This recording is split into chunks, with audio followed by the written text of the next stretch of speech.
నమ్మకం నువ్వే జగన్, నిన్నే జగన్, నిన్నే జగన్, మేం నమ్ముతాం నిన్నే జగన్. మా నమ్మకం నువ్వే జగన్, మేం నమ్ముతాం నిన్నే జగన్. మేమంతా సిద్ధం యాత్రలో భాగంగా 11వ రోజు పల్నాడు జిల్లా సిద్ధమా అని ఎక్స్ లో ట్వీట్ తో తన యాత్రను ప్రారంభించారు జగనన్న.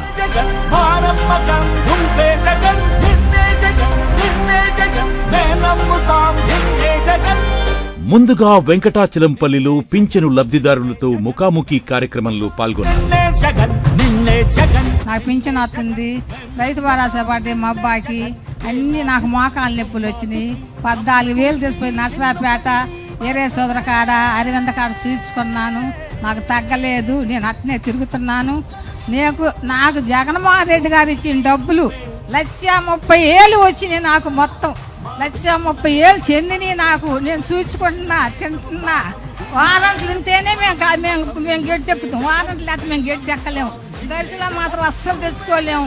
ఎంత దూరం పోవాలా, ఎంత దూరం నడవాలా, అడుగు పెట్టలేకపోతున్నాం. ఎంతగా సట్లు తెల్లారి లేకి మాలచ్చి మా తలుపు కొడుతుంది. నువ్వే మా తలుపు కొడుతున్నావు, నువ్వే మా తలుపు కొడుతున్నావు, నువ్వే మాకు ఇస్తున్నావు. మా ఇంటికి వచ్చి జలము మాకు ప్రతి నెల ఉదయాన్నే వాలంటీర్లు వచ్చి తలుపు తట్టి 3,000 పెన్షన్ మా చేతులలో పెట్టిపోతుంటే ఈ నెలలో మమ్మల్ని 3 చోట్లకు తిప్పారు. మోకాలు నొప్పికి ఎన్ని చోట్ల తిరిగాను, ఎన్ని కష్టాలు పడ్డాను, ఎన్ని ఇబ్బందులు పెడుతుంటాడో ఈ చంద్రబాబు నాయుడు మమ్మల్ని. వాలంటీర్ల వ్యవస్థ కావాలి, కానీ మాకు ఈ ప్రభుత్వంలో ఎంతో మంచి జరుగుతుంటే ఆ మంచిని తీసేస్తున్నాడు. కన్న బిడ్డ కూడు పెట్టడం లేదు, కన్న కొడుకు కూడు పెట్టకపోతే ఆయన ఇచ్చే 3,000 రూపాయలతో మేము బతుకుతున్నాము. చంద్రబాబు నాయుడు గారి ముఖ్యమంత్రి ఉండగా నేను పెన్షన్ కు వెళ్తే తెల్లవారుజామున 4 వెళ్ళేవాడిని పంచాయతీ ఆఫీస్ కు. అది గొంతులో ఉంది.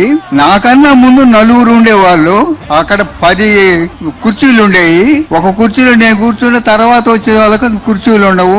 8 గంటలకు వచ్చేవాళ్ళు. వ్యాపు కొంత పని చేయకపోతే 9 అయ్యేది. దాదాపు 100-200 మంది 300 మంది కూడా వచ్చి పుస్తకాలు పెట్టేవాళ్ళు. ఆ తర్వాత వచ్చే వాళ్ళకు మీరు రేపు రమ్మనేవాళ్ళు. అట్లా 7 రోజుల దాకా పింఛన్ ఇస్తుండేవాళ్ళు. ఈ బాధ ఎప్పుడు పోద్దా అని అనుకుంటుండేవాడిని. జగన్మోహన్ రెడ్డి గారి ప్రభుత్వం వచ్చింది. నేను టీవీ చూసుకుంటూ కూర్చుంటుండేవాడు. అప్పుడు వాలంటీర్లు తాతా రమ్మనేవాడు. నేను వచ్చిన తర్వాత ఏలి ముద్ర వేసుకొని నాకు పింఛన్ ఇచ్చిపోయేవాడు. అక్కడికి ఇక్కడికి తేడా చూస్తే ఎన్ని యోజనాల తేడా కనపడేది నాకు. దేవుడు దయతో మీ అందరి చల్లని దీవెనలతో మన ముఖ్యమంత్రిగా ప్రమాణ స్వీకారం చేసే మొట్టమొదటి సంతకం మనం పెట్టబోయేది మళ్ళీ వాలంటీర్ల వ్యవస్థ మళ్ళీ పునరుద్ధరించడమే అని చెప్పి కూడా ఈ సందర్భంగా చెప్తాను. ఈ కార్యక్రమం అనంతరం బోధనంపాడు మీదుగా కురిచేడుకు చేరుకున్నారు జగనన్న.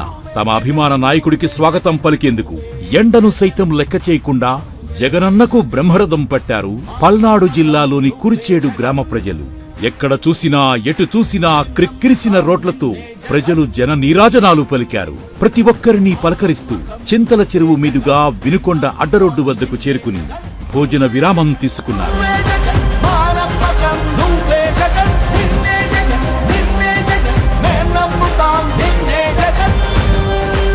సాయంత్రం 5 గంటలకు వినుకొండకు చేరుకున్న జగనన్నకు గజమాలతో స్వాగతం పలికారు అక్కడి ప్రజలు. వినుకొండ రోడ్ షో నభూతో న భవిష్యత్తు మాదిరి జరిగింది. ఇసుక వేస్తే రాలనంత జనంతో వినుకొండలోని రోడ్లన్నీ జనమయం అయ్యాయి. ప్రజాభిమానం ఒక్కసారిగా పోటెత్తింది. ఏ రోడ్డు చూసినా, ఏ సందు చూసినా ఇసుకేస్తే రాలనంత జనం.